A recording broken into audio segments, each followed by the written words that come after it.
What is up, TAS family? First, I miss your face. Second, love all your faces. Third, today's the day. We're gonna do a bee check. Couple things.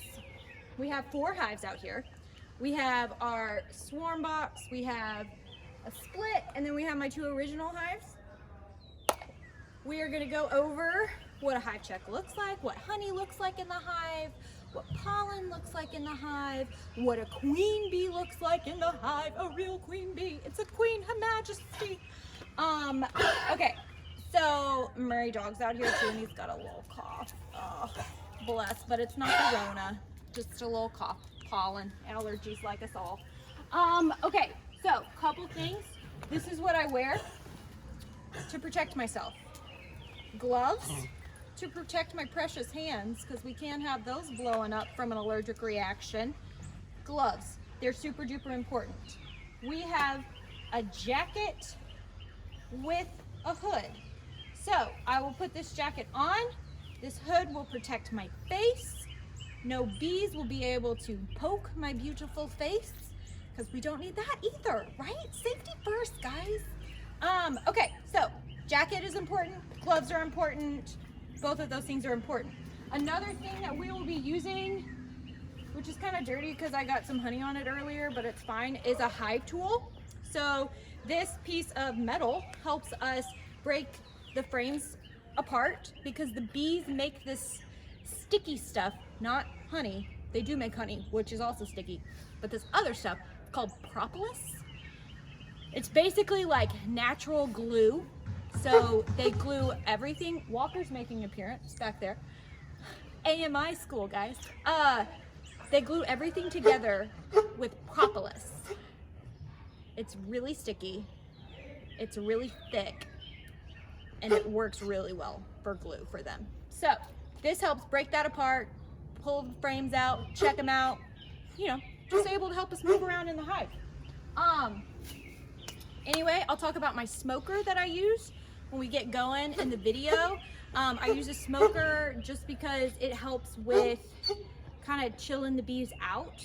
They communicate by smell, by pheromones. So if they're scared, they'll send a signal out to all the other bees saying like, oh gosh, this is not good. Like, this lady is coming in our hive. But the smoke is like, hey, all right, she's cool, she's chill, this is fine.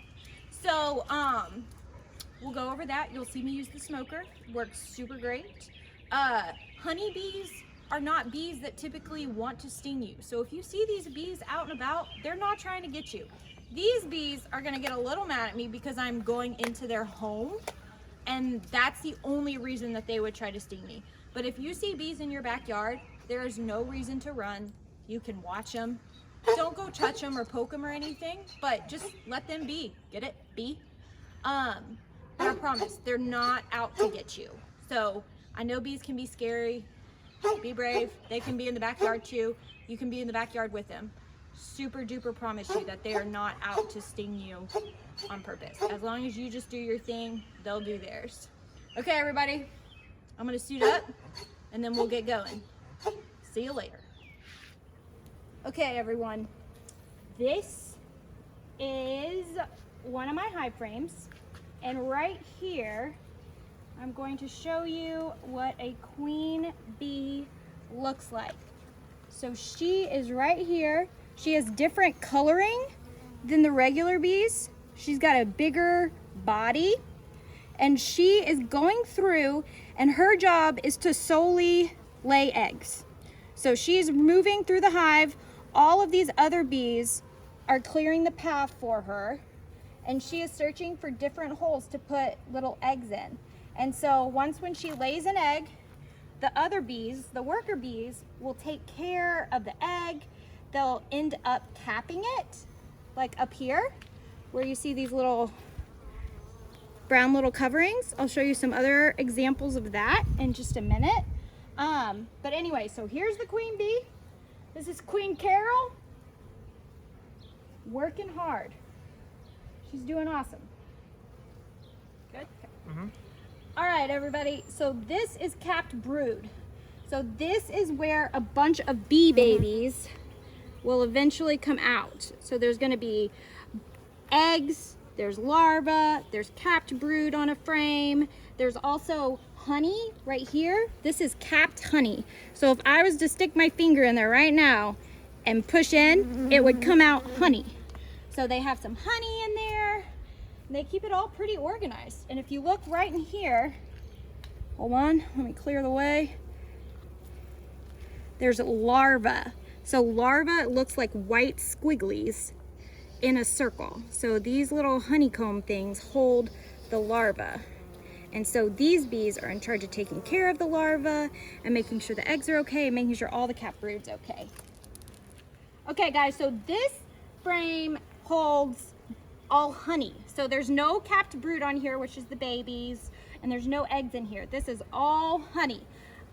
The bees eat the honey all through the winter, and that's their food, just like how we like to eat it as food. They use it as food.